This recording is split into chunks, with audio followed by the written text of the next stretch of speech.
open, man. Surf's up. Awesome. Can't wait to swim, man.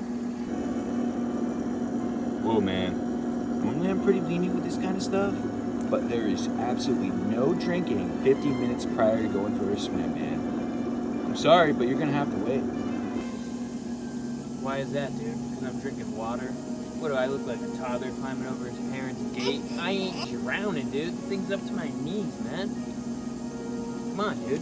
Dude, I worked at Waterways all last summer, and I made $14 an hour there. And in their training thing, I've seen multiple dudes drown after drinking. So, how are you?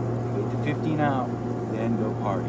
But until then, swim at your own risk, man. Man, what's the point of even waiting if you're saying swim at your own risk, dude? What are you even getting paid for, man? Fuck this place. I'm swimming, man.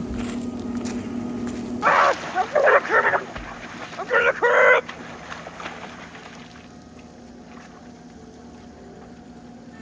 I'd like to help, but lifeguards on lunch break. Shouldn't have drinking that water.